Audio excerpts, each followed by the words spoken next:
Well, hi, good morning. Thank you for joining me in my shop here, keeping me company while I work on this really nice radio.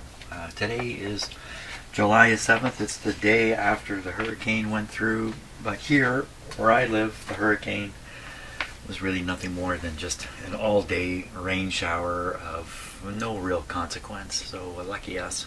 We're pretty far from the Gulf where the real action takes place, so up here. So, okay.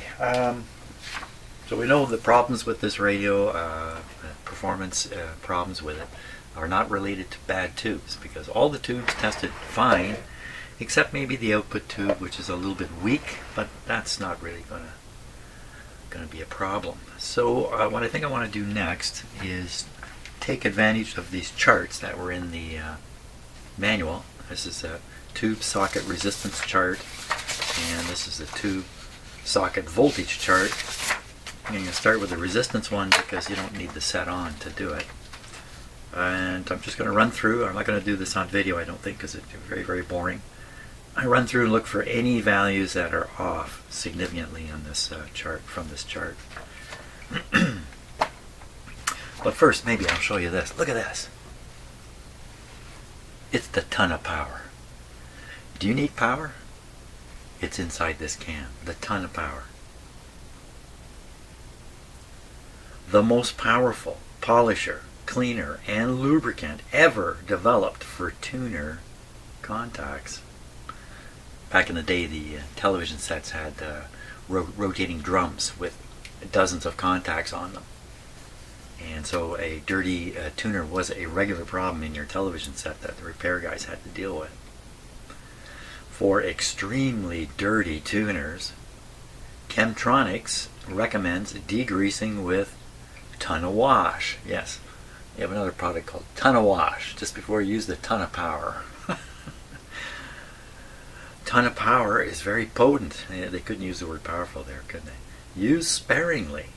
Spray all tuner contacts, then rotate the tuner several full turns in both directions. There you are. Keep out of reach of children. This was made in, I don't know how to pronounce that. Hauppauge? Hauppauge? I don't know. New York. Way to go. Fantastic. 5-second tuner restore. 5 seconds. Tuner restore. I thought you'd get a kick out of seeing these old. I got some old stuff like that kicking around here. Maybe once in a while I'll bring it down. Show you an old can of whatever. Okay. So there's some settings here that have to be made. I might as well do those while you're watching. Band switch set on 10 to 30. It is. Measured from tube socket pins to chassis. Audio gain maximum. Switch on receive. Wait a minute. We're plugged in? I'm going to unplug it. Even though the power is not switched to the outlet, I feel better when it's unplugged. BFO off. Well, if it's set to receive, the BFO is off. Limiter on. Limiter on. Limiter is on. Sensitivity at maximum. Okay. AVC on manual. That's it. Those are the settings. Okay. I'm going to get myself a cup of coffee and I'm going to start making measurements here. Something interesting is showing up already, and I haven't even started making measurements on the radio. So I grabbed a clip lead because I want to clip the black test lead to the chassis. I don't want to be holding it. So I grabbed a clip lead and I thought, well, you know, I'm making resistance measurements. Maybe I better check this clip lead. I normally use this to check clip leads. This is just a device for checking continuity of various kinds of wires. It has a little battery test light here. You can make sure the battery's good. So what I do, before I use a clip lead, I usually grab it. Sometimes you don't see me do this, it's off camera, and I go like that just to make sure that it's there, maybe wiggle it around a bit. So this would test good. See, there are green lights coming on. Good clip lead. But I thought, well, I wouldn't normally do this, but let's test it on the ohm meter, just to see, just to be absolutely sure. So I've got this set 600 ohms, whatever that really means on a digital meter like that. I'm going to check to make sure 0 is 0. 0 is 0.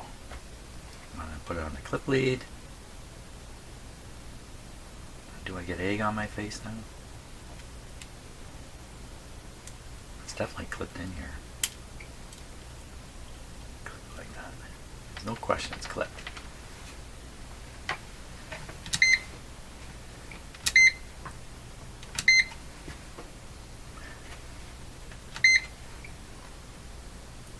That's 4.2 million ohms it's reading. What? What's going on here? Yeah, 1.5. Well, obviously it's a bad clip lead, but how come this thing, I've been using this for years as a quick check. No, it's good. Okay, well, no better than to do that from now on. Who'd have thought? I mean, just, I could do these things on a lark. Like I made this resistance measurement just on a lark. And bingo. Just goes to show that we're making assumptions all the time even though we don't know it. Okay, that's a nice 0. Okay, so we'll use this clip lead. Well, there's a lesson learned for me that I would never have imagined. I just was absolutely absolutely banking on that machine. That's a really good spot to clip this. It's not going to be in the way or come off. Do it right on there.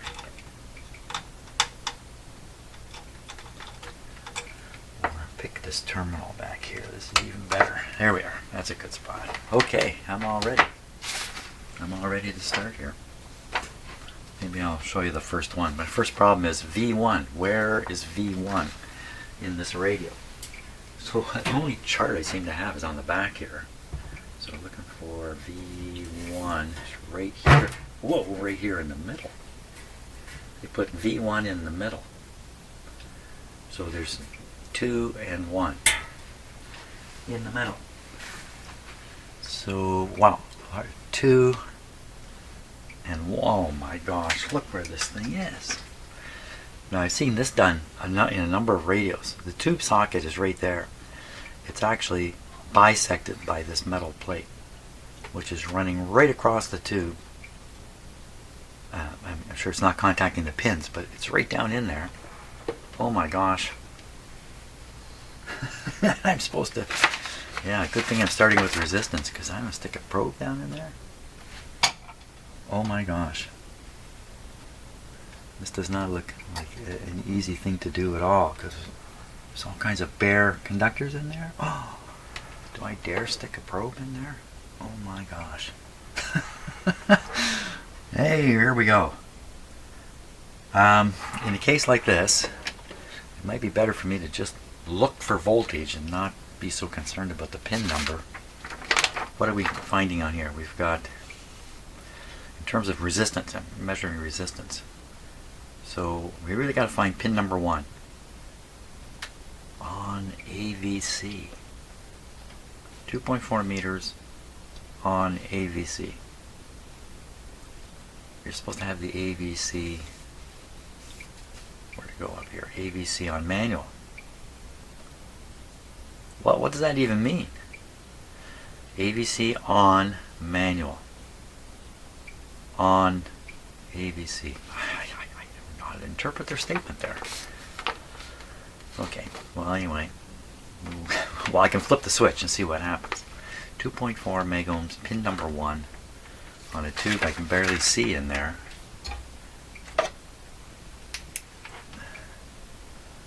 Looking for pin number 1. Wow. I think I'm looking at pin number 1. Appears to have a 22 ohm resistor on it.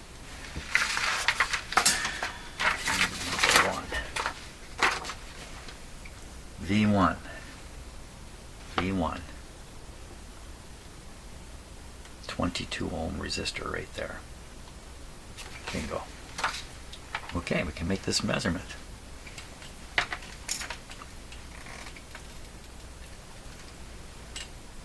So I got camera drifting again. Here we go.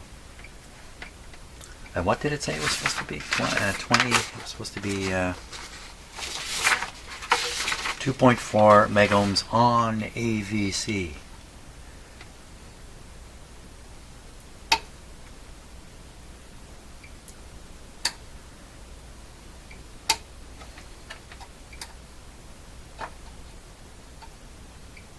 There it is. So I don't make that out to be 2.4 at all. On AVC. Okay, which of these switches is the AVC switch? I think it's this one here. Wow, that's interesting. Right, the very first measurement is not adding up. Is it the other switch? Am I wrong?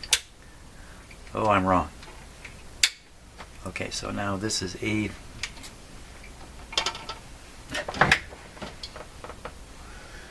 Yes, we're on AVC. Okay, put the radio on AVC. Okay, I understand what they're saying now. And I got the right reading. Let's go back and do this again. So that's pretty close. It's supposed to be 2.4, was it?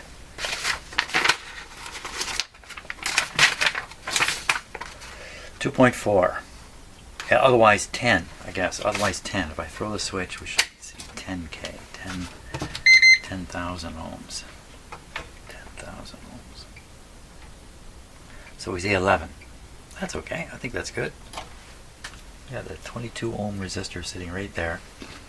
Why not measure it?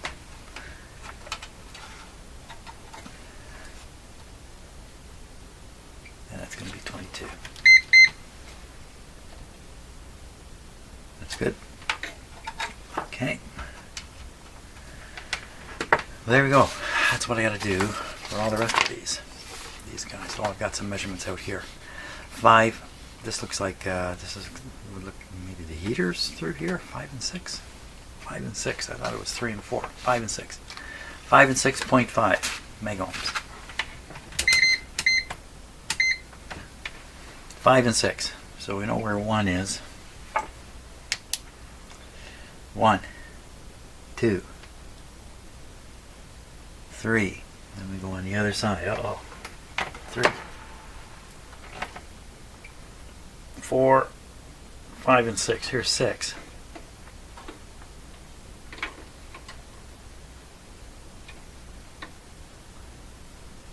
About 100K. It's supposed to be 0.5. Slowly going up.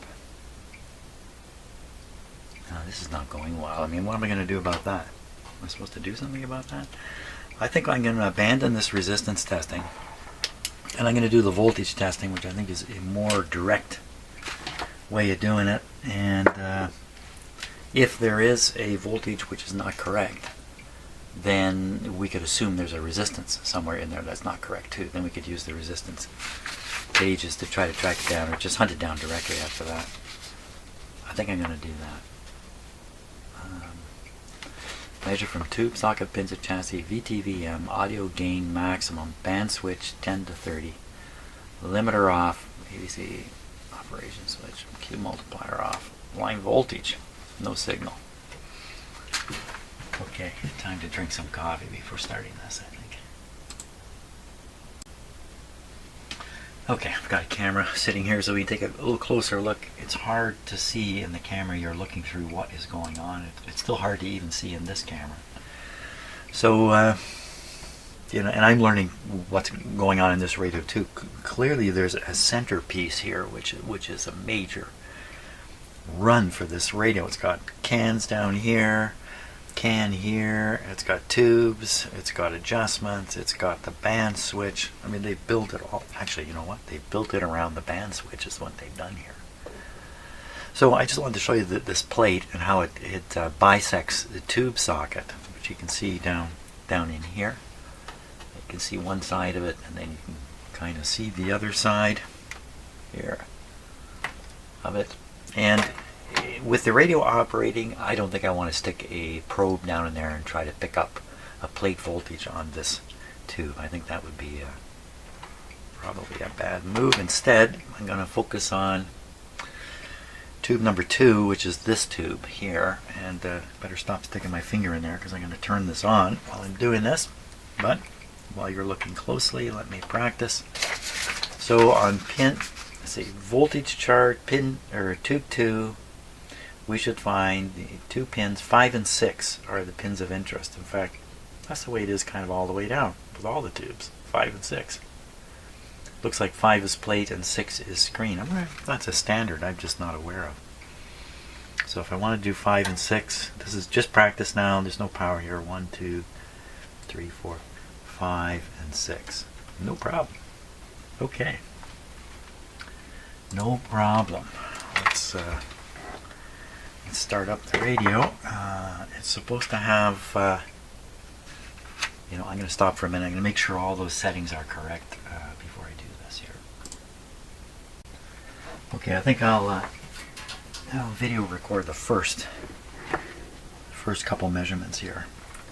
So we're on the 500 scale, positive upscale swing on the meter. And I'm just going to relocate this ground and put it over here. There. Okay. And volume should be, I had it on max. Volume down to nothing. Here we go. Plug it in.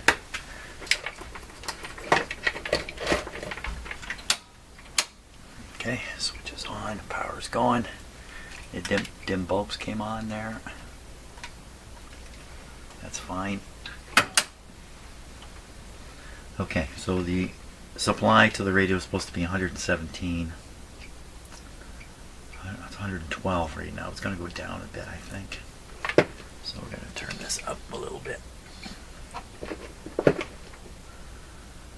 114. 117. And they're going up a little bit. Okay, we got 117 volts on the supply. Very good. And we should hear a little bit. Yep, it's working. Just want to make sure of that. So it's 5 and 6, 205 volts on pin 5. And so on the 500 volt scale, 205 volts is going to be about here. About there. Pin number 5. Let me get my hands everywhere here. 1, 2, 3, 4, 5. Pin 5. Now the trick, when you're doing this is you have to look at what you're doing, and you got to look over at the meter, which is a bit of a problem. I don't want to put my hand on the chassis like this. I want to make sure I'm floating. So that's right up at 250. So 205 is 250. And the next pin 6 should be 70 volts. Okay, so 150 volt scale, 70 volts is just about halfway here. This would be 6. So we'll go 1, 2, 3, 4, 5, 6. Next one over. Again, it's tricky to do this in a way you can't get it short. Okay, my arm's in the way maybe? You can't see it? It's right on 70. It's right on 70. This meter's quite accurate, so we can rely on it. So first tube, so we're at a little bit of a high voltage. It should be 205, and instead it's around 250. Let's just measure that one again. And double check the line voltage is 116. It's a touch lower. Okay, and again.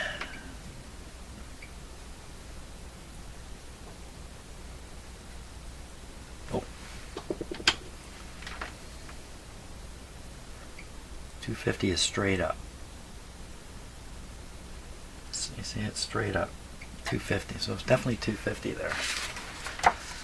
Okay, so I'm going to do that with the rest of the tubes, and I'm going to write the numbers on the chart here, and then we'll see what we got when I'm done. Oh, it's only like 3 minutes have gone by, and here I've got this camera on again because something weird is going on. So I'm working on tube number 3, V3. This is live. Don't forget this too. So it's in line with 1. 1 and 3 are in line. I'm making sure I've got V3. Yep. V3 is in line with V1, so that's V1. V1, V2, V3, that's V3. V3, come across, pin 1 should have 90 on it, pin 5 should have 90 on it, pin 6 should have, oddly enough, -3 to -9, kind of a weird value there, but I'm looking for these two 90s here. So we'll look for 90 on pin 1. Okay, I think this is pin 1 here. 90 would be just past straight up. Pin 1. Just past straight up. And then the other pin I'm supposed to measure. This is where things get weird. 90 on pin 5. Pin 5, eh? I'm going to show you the close-up shot of this.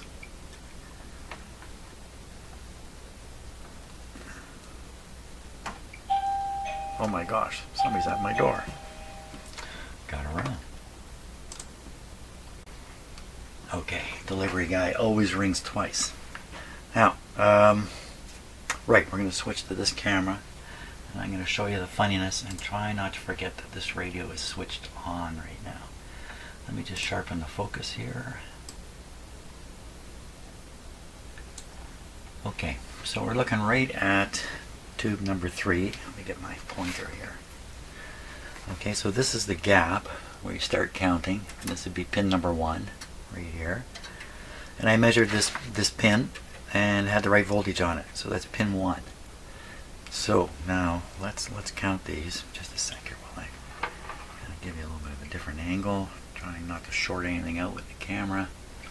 There we go. Okay. What is going on in this socket? So there's pin 1. Where's pin 2? Pin 2 is an empty slot. Pin 3, I know this is hard, kind of hard, but it's a little easier. I'll turn on the poor man's 3D. Here we are, poor man's 3D going. This is 3. This is 4. I'm touching 4. Where's 5? 5 is missing. But there's supposed to be a voltage on 5. But 5 is missing. And where did it go? Where did pin 5 go? So there are numbers written right on the socket. How could I have it wrong? I mean, are you supposed to not count the missing one? and come on, like, where did it go? Since when? You know, I see lots of radios with pins that aren't connected to anything, but I don't see them with, you know, pins absolutely missing. Or am I counting this wrong? How could I be counting it wrong? I found the 90 volts. Ooh, the 90 volts appears in 2 places. Maybe that's what I've done. I've started it wrong.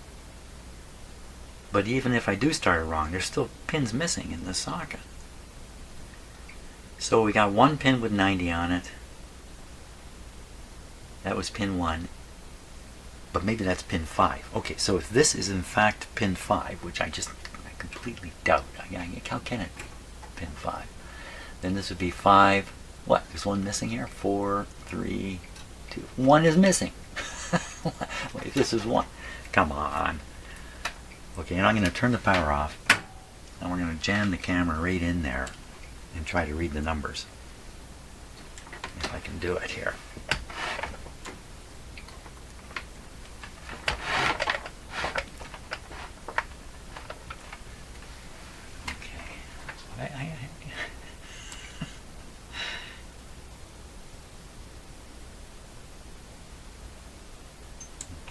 Really read any numbers there just yet.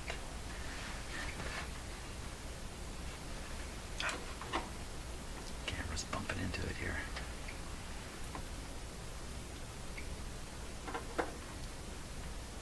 So I think I see a number 6. 5, 4, 3. There's a 2. There's no question there's a 2. And the 2 is marked right on the missing. So, I mean, come on. What? there's a 6, and right beside it, I can't quite, is the missing pin. There it is, the missing pin. I'm not seeing things. Oh my gosh, what so...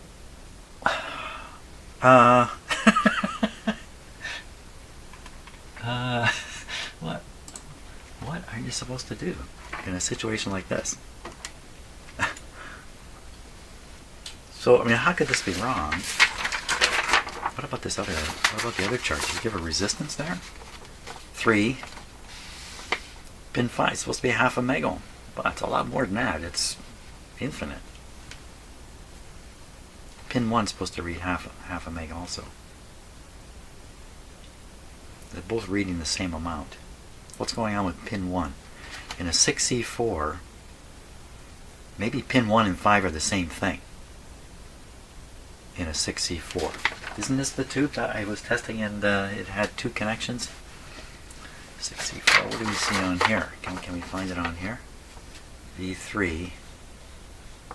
V3, oh my gosh, I can hardly see this. I have an appointment with the optometrist, but until sometime after that. Here we are, V3. So this shows a connection to 1, 6, and 7. Pin 1 would have the plate voltage on it. Why would they list 5? 5 is internally connected inside the tube. That's why. And so the 90 would be brought over to it, except the pin is missing in the socket. And they probably did that because this is a great company, and they just assessed the situation and said, we leave that pin there, sooner or later one of our builders is going to solder something to it. So we're going to make that socket with that pin completely missing. And they probably pull it out the top, or who knows how they did it. Okay, so that solved that problem. So we're only going to read 90 in one spot. I'm pretty sure I got it. And we did read 90. We did read the 90 volts. Oops, so we read the 90. That's really all I care about. -3 to -9. What is on pin 6? What is pin 6? What is pin 6? Luckily they numbered the pins on here. Pin 3, pin 6. Whoops. Which two we're doing? 1, 2, 3. V3. That's V5. V3 was over here. Here we are, V3. And what was my question? What was on pin 6? Was that what I was asking? A lot of stuff attached to it. It's just a grid. Well, I'm kind of losing it here as I look at this. I think there's no problem. I think there's no problem. It's just, you know, as I've said before, there's always a price to education. Always. And so it doesn't matter what format education occurs in. During the process, a price is being paid. And I just paid the price, and so did you. Okay, so now we know about the socket and the missing pins, and the two readings are really only the same reading twice, and everything's 90 volts, and I'm going to stop and drink some more coffee in celebration that I've jumped more hurdles here. Okay, here's my results here. I put on a blue glove, by the way, because I just couldn't keep my hand off the chassis here, and got a little anxious, so I thought I'd put on a glove. So I put red dots where things are of interest, and the only voltage that seems to be out is here on the BFO oscillator tube, or BFO tube, whatever it's doing for the BFO.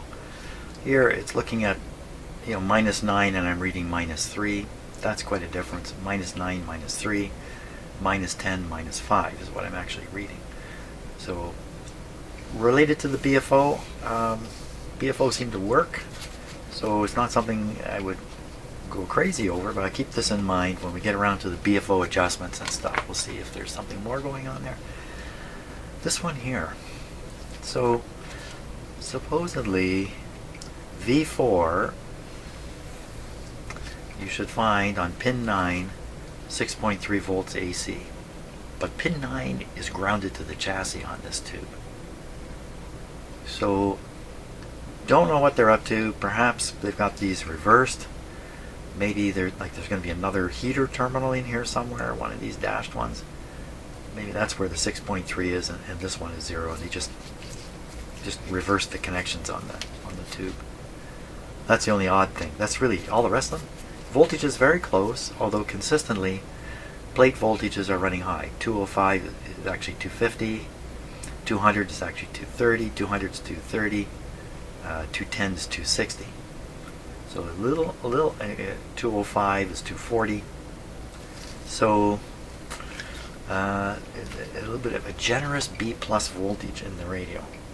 And we ran the radio at 116 volts. So there you go. Okay, so basically tube voltages are fine. I'm not going to bother with the tube resistances because the tube voltages are fine. So what's left now is alignment on this radio. And I think all I'm going to do today in that regard is look through the alignment instructions. So I'll do that on the video. We'll just make a quick look through it so I have some notion as to what lies ahead for me. Okay, well, let's just do that. Just take a look.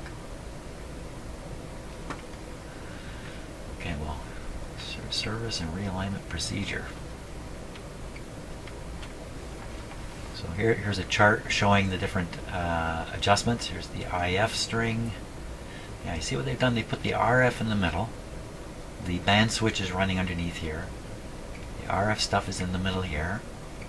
And the tuning capacitors are here, right on the outside. So this is the sort of the RF part, and this becomes the IF part of the radio. I think that's how it's like. And then the audio is just way out here in the wings.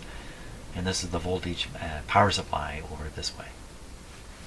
But that's kind of how I've reasoned this radio out. So okay, there's all the adjustments for different things. Here's the IF alignment. Use a non-metallic tool from the General Cement Company. Yes, the General Cement Company. I think they made radios. Here's some more instructions on where to find things. IF adjustments underneath. You have to adjust it from top and bottom. These are probably slug adjustments. Well, they must be slug adjustments inside there. Oh man, is that the entire instructions for the IF alignment? Connect some equipment, connect the meter, set the controls during the alignment, adjust the generator, do these other things. Is there not like step 1, step 2, step 3? Well, maybe this is just more of it. Turn the Q multiplier, adjust the thing, turn the function. No, I think these are all separate steps. So it doesn't actually have a table saying, well, it must have a table somewhere saying, adjust this one first and that one second. That's why I'm looking through this. I'm looking through this to get familiar with the document. That's what I'm doing here. So we have RF alignment, General Cement Company tool. Our minimum amount of adjustment. We have it, here we are 50 years down the road. Might be a little different. Oscillator adjustments made first. Well, I better read through this whole thing very carefully, because if you get down to step E and it says something like made first, you go, oh, first before what? Before all this stuff? Note. Trimmer adjustments, if required, should be the final adjustment for each band. Figure 8 for location of trimmers. Well, aren't you doing these in order as they're presented on this document? So you ended up doing these last? Why did he put that note in there? Are they saying don't go back? After you do this, don't go back? There's no RF amplifier adjustment for that band. Oscillator frequency is always on the... Oh, here's an important piece of information here. Let me just expand this a little bit. Oscillator frequency in the HQ-100, I got the 100A here, is always on the high side of the signal frequency by 455 megacycles. So we got a lot of information here, including what the IF frequency is supposed to be. Therefore, it is necessary to make sure the oscillator frequency is not adjusted below the signal frequency, which would be an image response of the signal. That's great.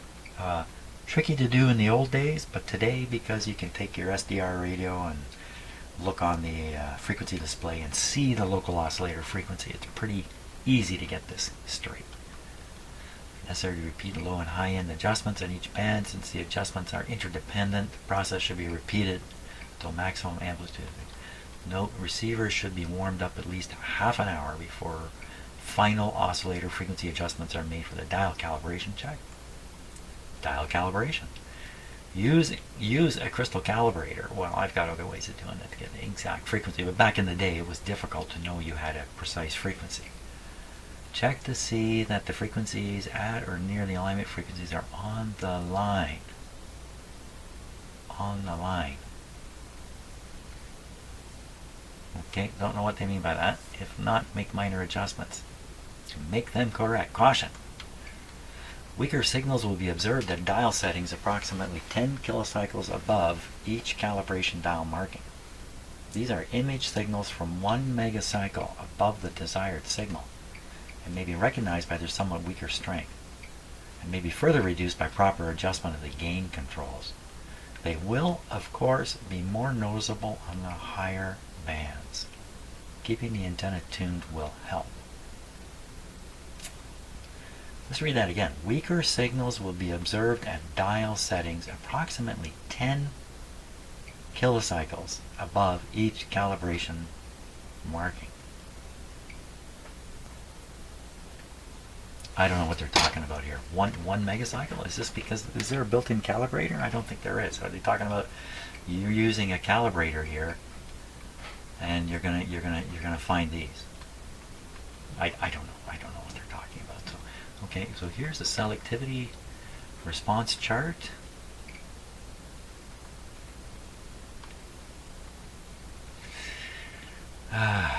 Okay, I'm not sure I can make use of this. I don't know if I have the wherewithal to make use of that. Here's the charts I already used.